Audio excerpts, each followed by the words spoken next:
Paulo vai fazer o preparo da tarde de hoje. Boa tarde a todos. O preparo é do livro Vida Feliz, uma psicografia de Divaldo Franco pelo espírito Joana de Ângeles, capítulo 44.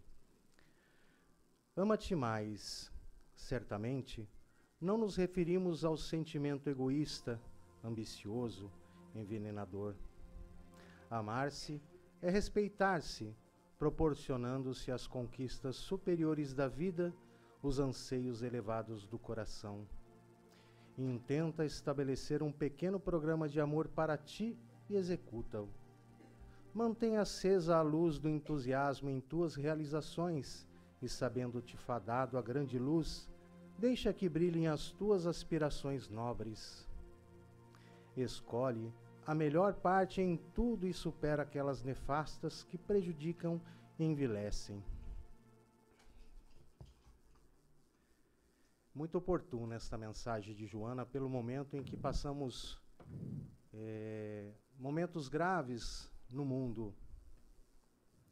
Joana, ela nos fala no livro Segue em Harmonia, quando se ama realmente, tudo aquilo que se apresenta como impossibilidade converte-se em realização, porque o amor nunca desiste, jamais se perverte e mantém-se com o mesmo ardor do momento inicial, mesmo quando tudo parece estar situado em oposição ao seu ministério.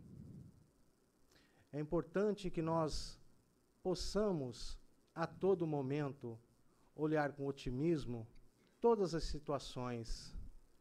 Joana, neste mesmo livro, ela fala que nós temos que olhar os detalhes da criação, o pôr do sol, o sorriso de uma criança, o canto de um pássaro, o desabrochar de uma flor.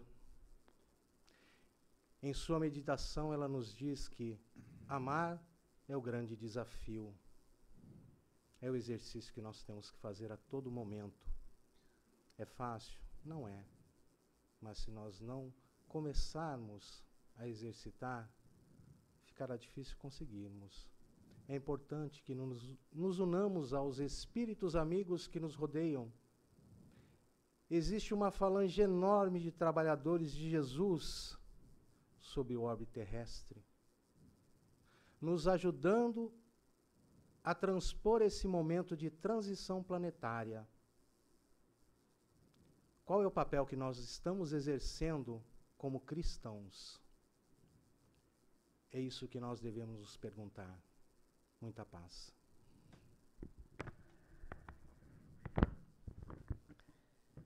Jesus, bondoso mestre, amigo, que nos acolhe carinhosamente na tarde de hoje, nos envolvendo em seu amor, nos seus fluidos. Pedimos que nos traga o despertar das nossas consciências, nos deixando atentos a nós mesmos, aos seus ensinamentos, como também pedimos a Joana de Ângeles, nossa mentora querida, que com o seu carinho, a sua inspiração e alegria, envolva nosso amigo querido, Márlio Lama, nos estudos que ele nos preparou para a tarde de hoje. Graças a Deus.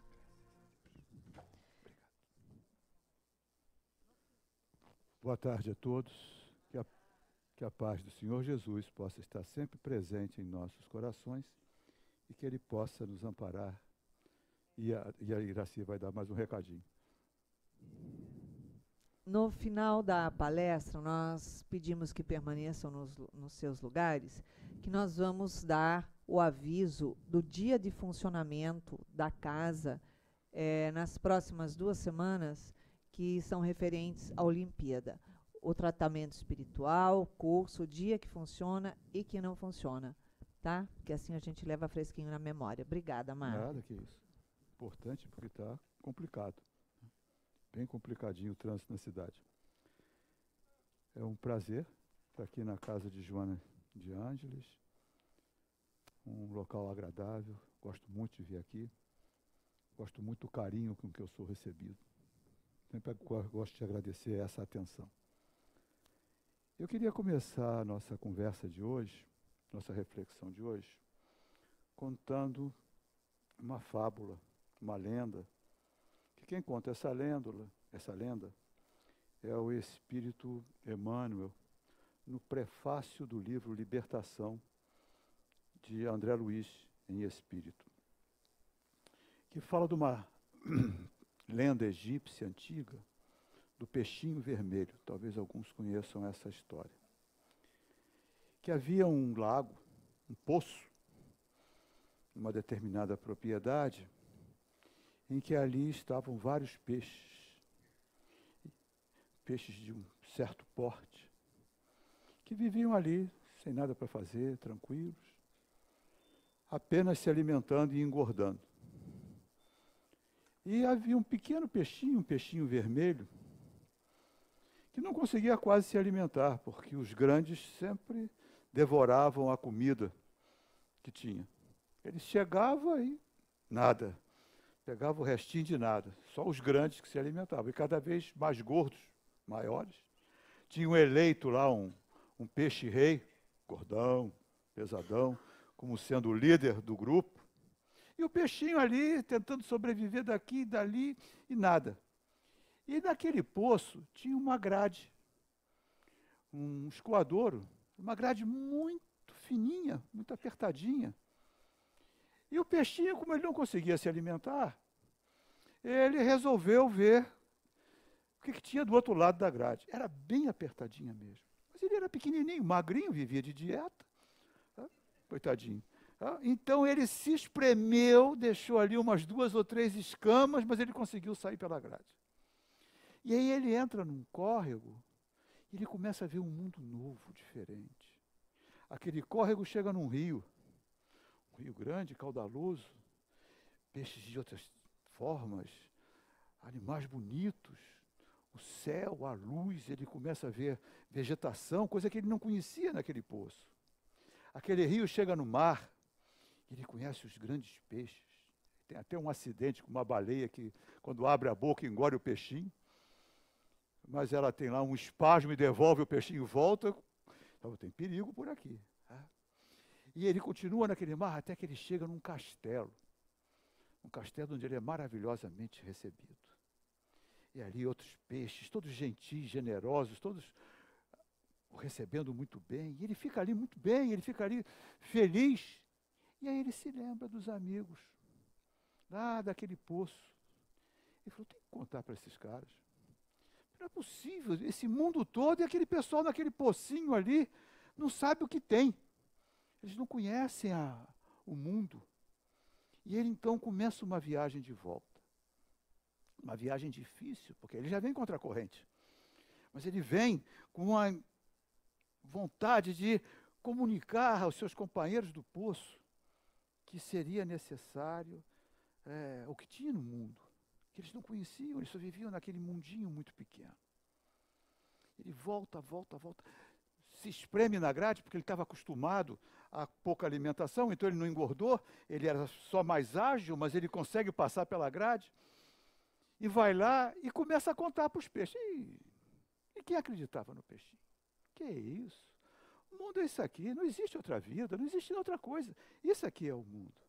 Mas ele tanto fala que chama o peixe-rei. E lá vem aquele peixão, pachorrento. Fala aí, meu filho, conta aí tua história. E ele conta desse mundo diferente, do castelo dos peixes. Ele fala que tem perigos, mas tem belezas fantásticas, que tem peixes de tanto tipo, tem baleias, que são até perigosas, que tem vegetação. Ele fala de um céu, ele fala de estrelas, que naquele poço quase não se via. Ele fala de maravilhas. E aquele peixão diz para ele, meu filho, você está delirando. Alguma coisa te fez mal. Olha para mim. Como é que a gente vai passar por essa grade? Nenhuma das minhas barbatanas consegue passar ali. Vai ter que fazer dieta. Vai ter que fazer esforço. Vai ter que fazer sacrifício. Mas vale a pena. Você está maluco, peixe? Esquece. O peixe se decepciona, o peixinho vermelho. Ele volta pela gradezinha, vai embora. E, passado algum tempo, uma grande seca acontece no mundo, naquela região, aquele poço seca e aqueles peixes todos ficam sem água, sem sobrevivência, e eles morrem. E Emmanuel conta essa história porque ele compara o peixinho vermelho a André Luiz, como repórter do mundo espiritual, que nos traz informações valiosíssimas sobre vida espiritual, que muitos de nós até admiramos. Eu acho que a maioria de nós aqui já leu Nosso Lar, ou pelo menos viu o filme, no mínimo viu o filme. Está passando até no canal Viva, de tão velho que o filme está. E a gente sonha com aquela colônia espiritual. A gente pensa, poxa, se a gente desencarnar e pegar Nosso Lar, já estaria de bom tamanho. Para muitos é apenas um filme. Para outros é uma informação significativa. Após esse livro, Nosso Lar, nós temos uma sequência de livros de André Luiz, que nos fala de colônias socorristas, de mundos de beleza, de espíritos elevados trazendo informação. Ele vem nos trazendo um conjunto de informações significativas, nos falando de uma vida para nós que estamos no poço. Porque a gente está num poço, a gente está limitado, preso a um ambiente em que nos tolhe os movimentos. Nosso corpo de carne é um corpo limitadíssimo em termos de movimentos. Então, aí os atletas olímpicos aí tentando pequenas alterações, pequenos desafios, comparados para nós, grandes desafios, mas dar um pulo de mais alguns centímetros, é um treinamento que não tem mais tamanho. Nadar uma piscina com um pouco mais de velocidade, bom, para quem não nada, qualquer coisa. Eu chegar do outro lado já é medalha. Não consegui aprender a nadar, então chegar do outro lado vivo, né? Já é algo, mas o cara está disputando lá centésimos de segundo, quando no mundo espiritual esse corpo não existe. Para os espíritos elevados, eles se deslocam na velocidade do pensamento. Não tem competição para quem se desloca na velocidade do pensamento. E a gente acha isso às vezes muito bonito, mas talvez não leve tanto a sério. Porque a gente não leva a sério nem Jesus que encarnou entre nós. Eu tenho um amigo que diz, a gente acha tudo muito bonito, tudo muito legal em Jesus, mas a gente não acredita nele. Porque se acreditasse, fazia. O amai-vos uns aos outros ainda é uma proposta nova. Tem até uma tirinha que eu botei lá no meu Facebook do amai-vos. Você tem alguma proposta nova para o mundo? Um bichinho fala para o outro. Aí tem amai-vos uns aos outros. Aí o outro bichinho fala, mas essa está meio batida. Aí o outro responde, mas a gente ainda não tentou. Ainda não colocamos a proposta em prática. Porque a gente não acredita em Jesus. Porque se acreditasse, fazia. Nós nos dizemos cristãos. Mas olha o mundo que a gente está vivendo. Isso é um mundo cristão? Isso é um mundo de valores cristãos? Desculpe. É um mundo de valores materiais fortíssimos. Nós somos extremamente apegados ao mundo material, porque nós não estamos dando atenção ao peixinho vermelho. No livro No Mundo Maior, André Luiz fala, ele faz um treinamento nas paragens mais densas da erraticidade, lá num umbral pesadão. Não pesadão, mas pesadão. Onde ele tem a oportunidade de visitar, não seria bem uma colônia, uma paragem muito lodosa, muito escura, de espíritos agarrados à vida material, de espíritos avarentos, de espíritos presos à vida material, agarrados ao ouro, ao dinheiro, e vivem numa ilusão. Aqueles espíritos vivem numa ilusão. Porque aquela lama, que ele traduz como lama para nós, para tentarmos entender, eles confundem com ouro.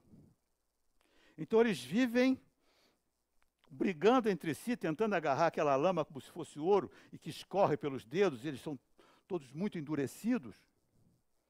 E naquele meio, ele encontra um espírito que lhe parece familiar, que lhe lembra o avô Cláudio, que era um avarento também, bem endurecido, mas que tinha, pelo netinho, um carinho, que era a única alegria da vida daquele homem, era aquele neto, que era André Luiz. Ele esquecia do ouro, ele esquecia de tudo, fazia tudo por aquele neto. Fazia tanto que a família de André Luiz não era uma família de posses, que ele deixou um patrimônio para que André Luiz pudesse se formar em médico, pudesse ter os seus estudos financiados, se formar em médico e fosse um benfeitor da humanidade. Que ele lamenta não ter sido, ele se formou em médico, mas ele lamenta não ter sido um benfeitor enquanto encarnado. Então ele reconhece o avô. E ele tem um diálogo com o avô, muito bonito, vale a pena depois a leitura do livro. Ele tem um diálogo muito bonito, porque o avô, ao encontrar o neto, ele tem um lampejo que lhe permite ser socorrido, que lhe permite ser retirado daquela região e internado numa colônia espiritual próxima para tratamento e uma futura encarnação. A história é triste e, ao mesmo tempo, bonita. E não é uma história, não é uma fábula, é uma realidade. Uma realidade que Jesus alertou. Porque Jesus, quando esteve entre nós, eu gosto muito de falar de Jesus. Porque Jesus hoje, em determinadas correntes religiosas, se tornou um chato. Porque tudo é Jesus, Jesus cuidado, Jesus cura, Jesus expulsa os demônios. Jesus não era nada disso. Jesus era um mestre, um camarada amigo, companheirão, gente boa toda a vida, porque tinha que ser. Profundamente interessado pela nossa felicidade. Deu a vida. Não existe amor maior do que dar a vida pelos seus amigos. Ele dá a vida por nós. Ele encarna num mundo de desafios incríveis, de uma incredulidade enorme, para uma proposta que ele tem, de falar de uma necessidade de transformação, de mudança, de revisão de conceitos, de paradigmas que nós temos dentro do nosso modelo comportamental e que não estão realizando a nossa felicidade. Nós temos uma programação para sermos felizes, porque é do código divino. A gente tem um chip, a gente nasce com um chip que vai nos direcionar para a felicidade. Mas esse chip, ele tem esse GPS para a felicidade, mas nós precisamos agregar ali valores intelectuais e morais para realizar essa felicidade. Porque felicidade, da mesma forma como sofrimento, é consequência. Não existe uma árvore da felicidade, assim como não existe uma árvore do sofrimento. Você não chega numa padaria e pede, me dá 200 gramas de felicidade aí e corta fininho que eu não gosto de fatia grossa. Não existe. Felicidade é realização, é consequência de um conjunto, de um movimento da alma, de um conjunto de escolhas. Minha mulher briga comigo toda vez que eu faço palestra que ela vem junto. Para você só fala de escolha, você só fala de comportamento. E eu digo, falo. E eu tenho que ser repetitivo, porque tem 2000 anos que Jesus está aqui entre nós. Falou sobre escolha, falou sobre comportamento. Até agora a gente não usa, porque escolha é a única coisa que a gente é obrigado a fazer na vida. A única coisa. Mais nada a gente é obrigado. Até quando não escolhe, está escolhendo. Então, e toda escolha tem consequência. E a gente escolhe de acordo com determinados paradigmas, modelos comportamentais, que nós imprimimos em nosso sistema de crenças e valores, e a gente tende sempre para o mesmo tipo de escolha. Não sei se já percebemos isso. A gente tem uma tendência, nós temos um modelo comportamental viciado a ter as mesmas respostas para os mesmos estímulos. Normalmente, a gente tem, mesmo tendo intelectualmente já assimilado que aquele comportamento ele não é o melhor, intelectualmente já sabemos, nós tendemos ainda para o comportamento viciado. Porque existe uma necessidade de um esforço de acertar um comportamento viciado no comportamento que nós já entendemos como ideal. Eu gosto de falar de comida, sou repetitivo também, porque comida não deixa ninguém preocupado desde agora, mas vale para qualquer escolha da nossa vida. Todos nós sabemos qual é a comida mais, o tipo de alimentação mais saudável. A maioria de nós sabe disso. Tá? Mas eu tenho absoluta certeza que a maioria de nós, lá naquela dúvida entre os saudáveis e os que nos dão prazer ou são gostosos, porque nem sempre os saudáveis são gostosos, tem sempre um vegano que me chega lá no final da reunião e diz, mas eu gosto de chicória. Maravilha, tudo bem. Você. Poucos. Né? Chicória pode até fazer bem, mas você não conhece ninguém viciado em chicória. Por que a gente não sabe qual é o melhor alimento? Sabe. Agora sobe na balança, ver se a gente escolhe o melhor alimento. Não escolhe. Por quê? É o comportamento tendencial. A gente tem um comportamento de curto prazo. Ou seja, da realização daquilo que a gente entende por felicidade, mas confunde felicidade com prazer imediato. Então, o nosso comportamento ele é tendencioso para aquilo que dá um resultado imediato, que traz, de repente, um prazer. Então, entre a chicória, que vai me manter um peixinho fininho, que possa atravessar a grade, e a empada, vocês já fizeram a escolha. E é por isso que está difícil de passar pela grade. Porque exige um sacrifício, exige uma dieta. Por que a gente não acredita em Jesus muito? Ou quase nada? Porque Jesus propõe uma dieta moral. É preciso rever determinados valores. E ele se utiliza de pequenas histórias. Ele se utiliza de narrativa, ali do cotidiano. Ele vai criando pequenas histórias, porque a técnica educacional de Jesus, a pedagogia de Jesus, não era de um mestre no sentido de passar informação. Jesus utilizava situações do cotidiano e ali ele criava um ensinamento através de uma história chamada parábolas. E tem um momento em que Jesus é questionado por um rapaz que fala com Jesus, Senhor, faz um favor, me ajuda com o meu irmão na partilha da herança, porque está dando encrenca lá em casa.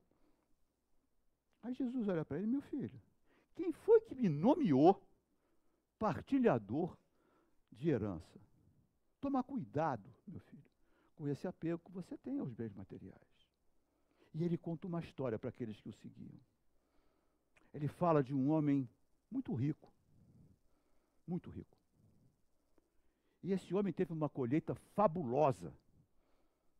Vai ser uma colheita assim, super. Que não cabia aquela colheita nos seus armazéns. Aí ele coça a cabeça e já sei o que eu vou fazer. Vou botar abaixo esses armazéns. Vou construir um armazém muito maior, colocar toda essa colheita lá dentro e vou dizer para a minha alma, agora está tranquilo.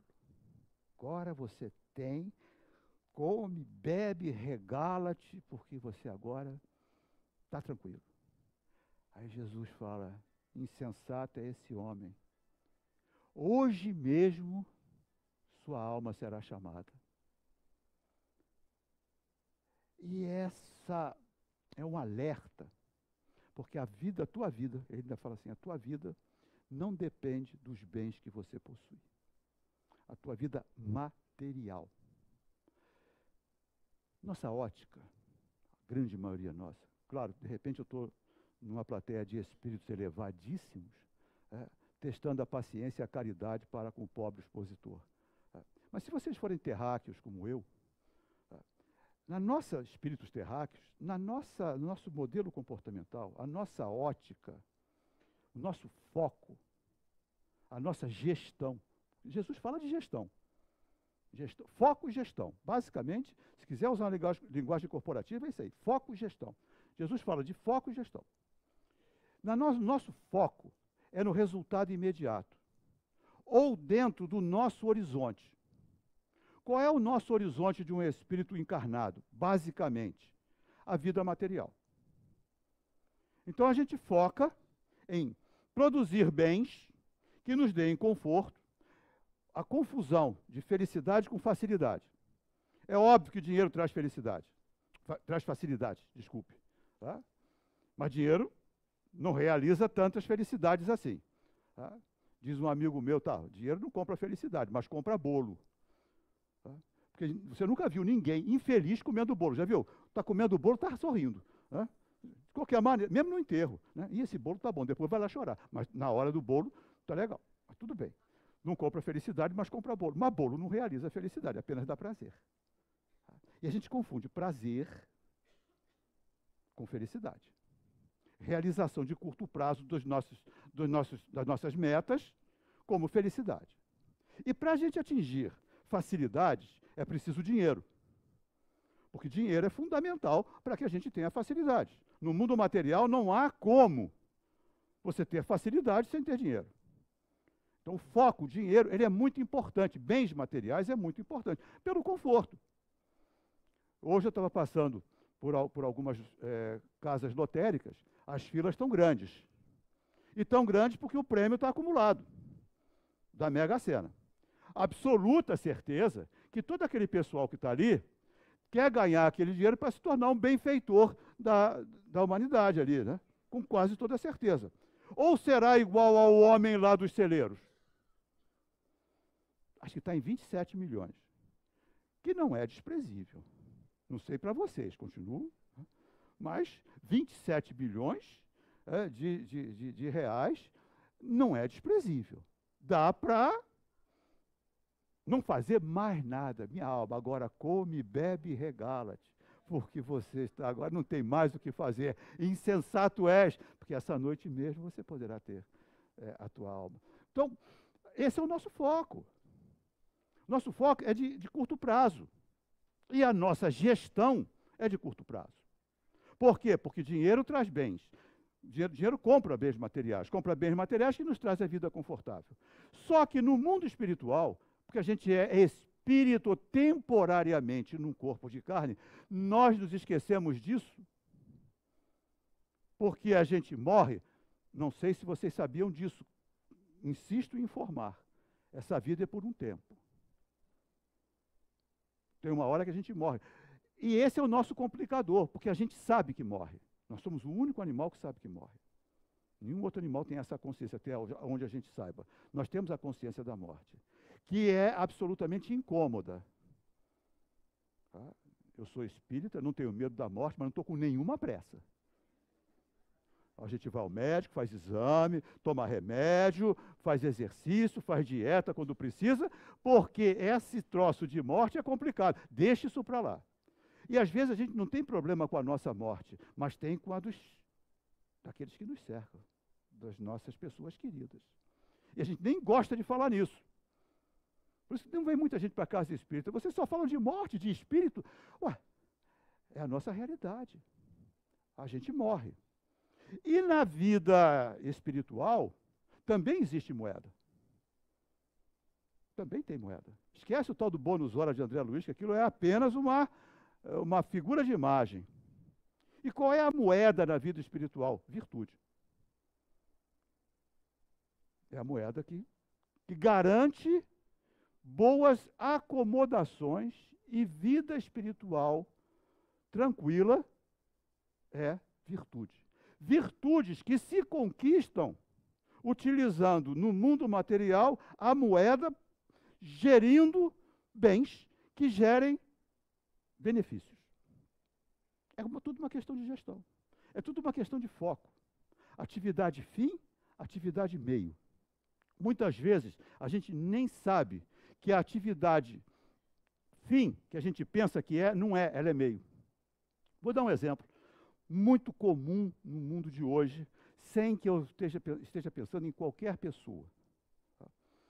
Imagina um político que queira fazer um desvio de verba por corrupção. Claro que a gente já passou por isso há muito tempo atrás, no mundo de hoje não existe mais isso. Mas imagina, tá, que um político queira fazer um desvio, queira um dinheiro grande. Então ele vai lá numa comunidade carente, aqui com uma rocinha aqui perto, que depende de saneamento básico, e programa uma super obra de saneamento básico para aquela comunidade.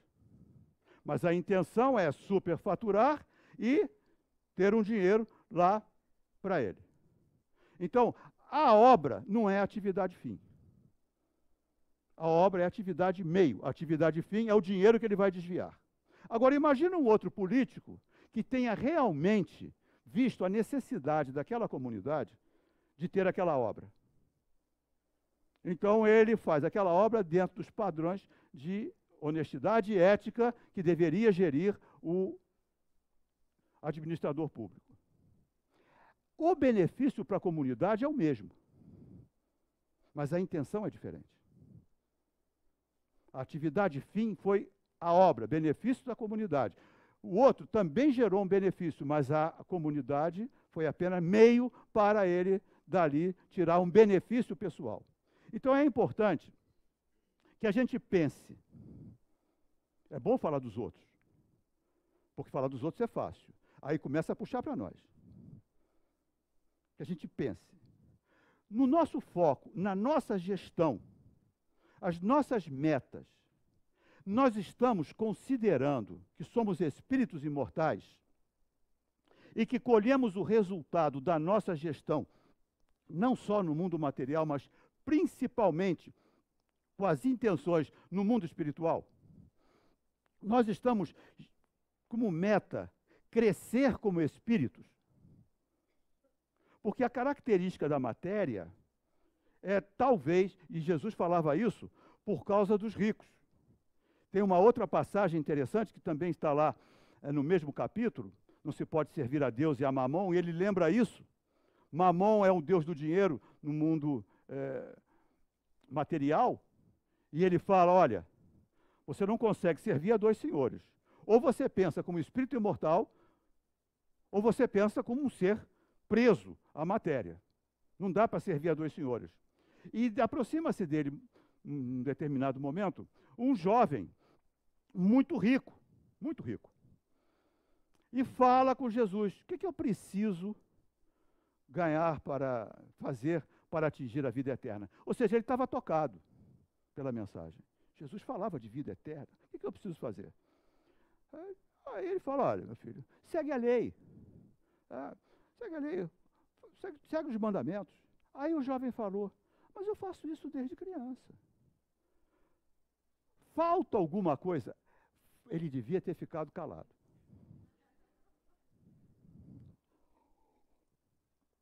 Aí Jesus olha para ele e diz, se queres ser perfeito, vai, vende tudo o que tens, dá aos pobres e me segue.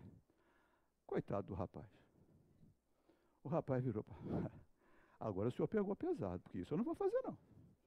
Saiu entristecido, né? E aí Jesus olha para os que o cercam e fala, é mais fácil um camelo passar no buraco de uma agulha, que é uma figura de imagem, né? Do que um rico entrar no reino dos céus. O problema não é ser rico, o problema é apego. O que Jesus fala sobre apego. E aí a gente precisa fazer um exercício, ou deveria fazer um exercício, de apego. O quanto nós estamos apegados, porque coisas materiais também são pessoas, são relacionamentos. Eu, por exemplo, tenho uma caneca que eu adoro. Eu vou ter problema quando eu desencarnar se aquela caneca não for dentro do caixão, porque eu gosto daquela caneca. E não gosto que peguem a minha caneca também. Tá? É uma coisa de apego? É apego. Quantas vezes a gente é apegado a alguma coisa, a uma pessoa, ou coisas, ou bens materiais? Nós somos muito preocupados com nossa saúde física, mas às vezes nós esquecemos da nossa saúde espiritual. Eu acho que a maioria de nós aqui deve conhecer seu tipo sanguíneo, deve saber como está seu colesterol, fazemos hemogramas, fazemos tomografias computadorizadas, exames extremamente sofisticados. E os exames espirituais? A gente já fez alguma vez o orgulhograma? Apegograma. Tem 2 apegogramas que eu vou trazer para vocês. Exercício de evolução espiritual. o último pedaço de torta Floresta Negra que sobrou. O último. Da de verdade, tá? Com chantilly e cereja. Não é aquela gelatina vermelha, não. De verdade. O último pedaço de torta Floresta Negra. Que você botou na geladeira para o dia seguinte, porque ela é legal, no dia seguinte, geladinha. Então ela está lá na geladeira. Aí quando você chega na geladeira, puxa aquele pedaço de torta Floresta Negra, entra a diarista. E você com a Floresta Negra aqui e a diarista ali olhando para você. O que fazer numa hora dessa? Bota na geladeira de novo.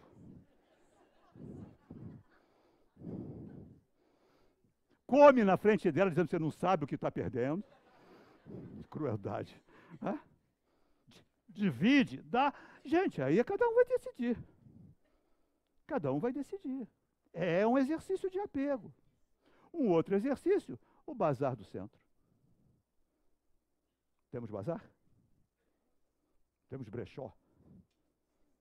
Precisamos. Olha aqui, olha a hora de fazer um exercício. O bazar do centro. O bazar do centro está precisando de roupas, donativos, para render frutos para as obras sociais da casa. Atividade fim, atividade meio.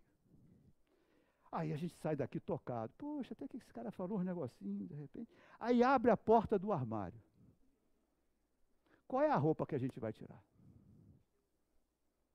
Aquela pantalona anos 70 que não vai voltar na moda nunca mais? A roupa mais antiga que a gente tem? Eu tenho uma amiga que tem vestido da primeira comunhão, ela já tem 60 e poucos anos. Nem católica mais é. Mas guardou o vestido, deve estar podre. Hã? Apegograma. Esse apego às coisas materiais, ao mundo material, é um complicador severo da vida espiritual. Quer dizer que eu tenho que dar tudo o que eu tenho? Não é por aí. Quando Jesus fez isso com o rapaz, Jesus estava testando o apego dele. Na realidade, Jesus não queria que ele desse tudo que tinha. Na realidade, Jesus queria ver o grau de apego dele. Porque eu tenho a impressão, essa é a minha impressão, porque de vez em quando eu tenho uns delírios aí, dou uma saída fora do corpo e volto com umas ideias bem bestas. Tá? Eu tenho a impressão que aquele rapaz estava pronto para ser apóstolo. Ele estava pronto para ser discípulo de Jesus. Porque a gente não vê nos evangelhos nenhum convite desse tipo. Até mesmo Joana de Cusa, nossa Joana de Anjos, que quis seguir Jesus, ele falou, não, teu problema é com teu marido. Resolve o teu problema com teu marido. Não, ele não permitiu. E ela queria largar tudo para seguir Jesus. Mas aquele camarada, aquele rapaz, eu tenho a impressão que ele era uma pessoa pronta para seguir Jesus. Ele só tinha, né? Ele tinha aquele problema de apego, e Jesus quis testar o grau de apego dele. Você quer mesmo ser perfeito? Ou seja, você quer ser meu discípulo? Você quer de verdade passar pelas dificuldades que os meus discípulos vão passar? Porque ele queria ser feliz, ele foi lá procurar, ele pediu.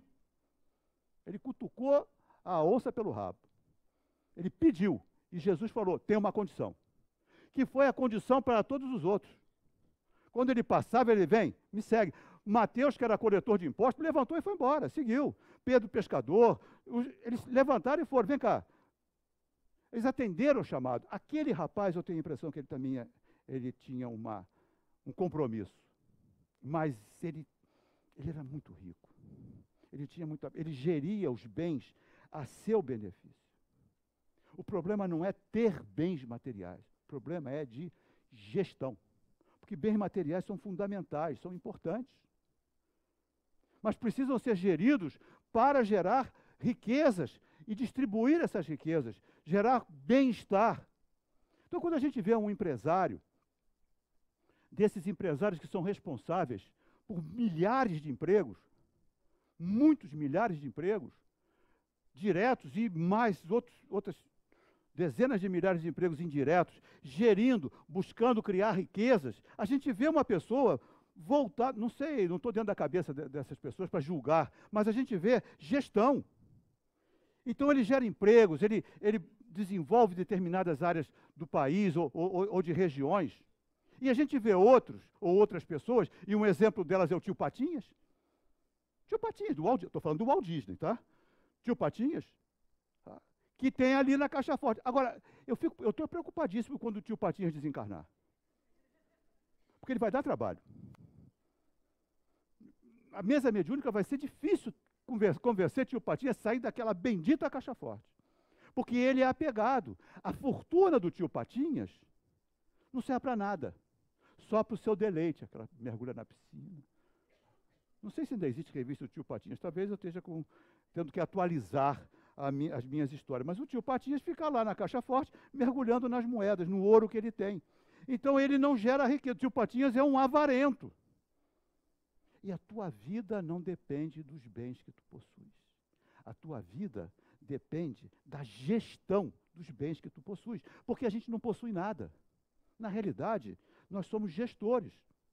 E nós responderemos pela gestão. Eu não sou expositor. Iraci não é presidente de centro. Nós não somos pais, mães ou avós. Empresários, empregados. Nós estamos. Porque tudo isso é por um tempo. Tudo é por um tempo. Tudo isso resulta em uma consequência. E é da consequência das nossas ações que nós responderemos. Da intenção, do direcionamento que eu dou intencionalmente no meu pensamento às minhas ações. Então, o alerta de Jesus.